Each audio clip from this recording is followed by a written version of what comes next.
Let's look at why many renowned scientists and atheists like Stephen Hawking and Neil deGrasse Tyson reject the idea of God. It's important to understand that their backgrounds often come from environments where a specific concept of God was prevalent, typically one rooted in Christianity. This concept presents God as an entity that seems inconsistent or sometimes contradictory, a view that many find hard to accept. But what if their rejection isn't of God itself, but rather a flawed idea of God? The issue often lies in the portrayal of God as limited, fallible, or confined to human characteristics, a portrayal that doesn't align with our most basic sense of logic and consistency. Many atheists were introduced to a concept of God that seems overly human. They were asked to believe in a God who, in their view, sometimes seemed arbitrary, inconsistent, and even unfair. When scientists analyze this idea, it's natural they find themselves doubting it. In fact, anyone with a logical mindset would have similar concerns. A God bound by human emotions or reactions doesn't fit the logical criteria that would qualify as a supreme being. To understand why these scientists reject this concept, consider the paradoxes often presented. For instance, they are often asked to believe in a God who is all-powerful and all-knowing, but who also changes his mind or shows regret. This portrayal doesn't make sense for a being that is supposed to be perfect and beyond human limitations. How can something perfect have second thoughts? It's reasonable for anyone to question this view, and indeed many scientists feel that rejecting it is the only logical stance.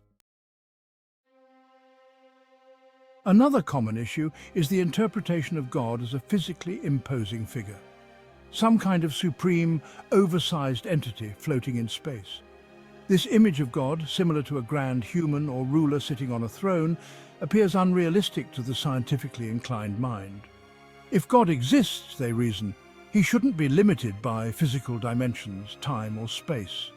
The physical world, from galaxies to atoms, operates under consistent laws, and any creator would have to be outside these limitations to have designed them.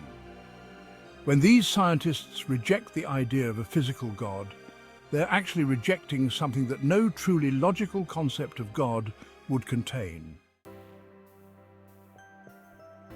So, what if we reframe the idea of God as a being who is beyond physical dimensions entirely, who exists outside of time, space, and matter, and who initiated everything with purpose and precision? This concept of God removes the contradictions that often trouble logical thinkers. It proposes a creator who has no beginning or end and who is not bound by the physical properties or limitations that define our universe. Suddenly, the concept of a creator becomes more consistent with the rules of logic and science.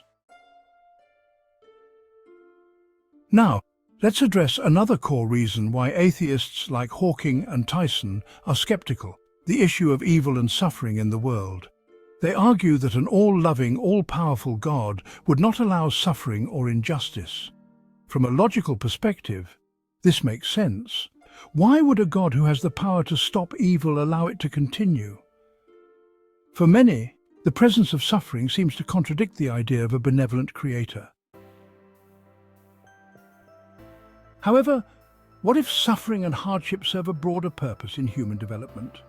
Imagine that pain, struggle, and adversity exist not because a creator is indifferent or powerless, but because they play a role in shaping us.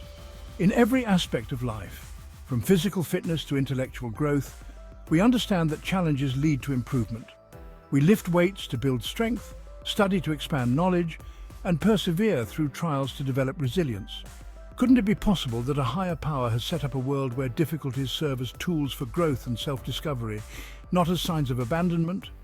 This perspective doesn't necessarily justify every instance of suffering, but it does provide a framework where hardship is not seen as an oversight by a creator, but as part of a system designed to foster development. Under this view, the creator isn't responsible for micromanaging every challenge or struggle. Instead, a system is put in place where humans have the freedom to learn, grow, and ultimately choose their path. This provides a coherent explanation that aligns with the presence of difficulty without negating the existence of a creator. Then there's the argument many scientists make about the improbability of miracles or divine intervention. Miracles, by definition, seem to break the laws of physics or biology, and this goes against the consistency observed in natural law. For thinkers who value the predictability of science, the idea that a supreme being would occasionally break the rules seems implausible. But what if miracles don't involve breaking the laws of nature, but rather operating in a way we don't yet fully understand? Consider how science has evolved over time. What we once viewed as miracles, like the existence of unseen particles, forces like magnetism, or the concept of a curved universe, are now understood as part of our reality. A truly omniscient creator would operate on a level of knowledge far beyond human comprehension. Miracles, then, could simply be events or realities that we don't yet have the tools to understand. This shifts miracles from random, law-breaking acts to expressions of a more complex reality, one orchestrated by a being with complete knowledge of natural law. This leads to another question that many scientists struggle with. If God exists, why doesn't he make himself known clearly and without doubt? Why rely on faith when evidence seems lacking? From a logical perspective, it's a fair question. If we expect humans to live with awareness of a creator, why not present undeniable proof? The answer might lie in the very nature of human freedom. If we were compelled by undeniable proof of a higher power, then belief wouldn't be a choice, it would be a reaction. Humans value freedom and autonomy. When faced with ambiguity, each person must choose their path, question their assumptions, and make decisions based on personal reflection and growth. If the purpose of life includes free will, then it would make sense for a creator to remain concealed enough to allow genuine choice. This aligns with the idea of a creator who values individual growth and moral development over forced compliance. Moreover, science itself rests on the unknown. Scientists understand that every answer leads to more questions, and some mysteries may never be fully solved. A creator who remains somewhat veiled isn't inconsistent with our experience of reality. Rather, it suggests a design where humans are constantly invited to learn, seek, and question. This aligns perfectly with the nature of exploration, whether in science or spirituality.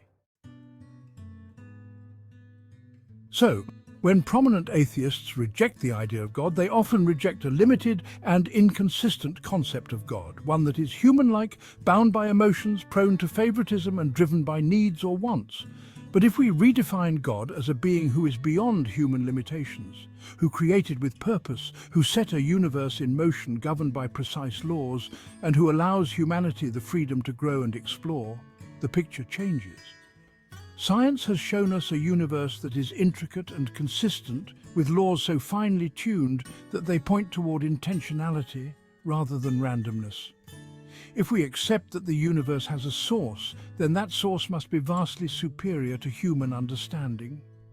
It would be a being free from physical limitations, operating on a scale that we can barely comprehend. This is a concept of God that does not contradict reason but complements it. In summary, many atheists are not truly rejecting God, they're rejecting an idea of God that doesn't make sense, one that is inconsistent with logic and science. But when we present a logical concept of God as an eternal, intelligent source behind the universe's precision and purpose, we find that reason and faith need not be opposites. In fact, they can coexist, inviting us to explore, understand, and find meaning in a reality that hints at a source far beyond human limitations.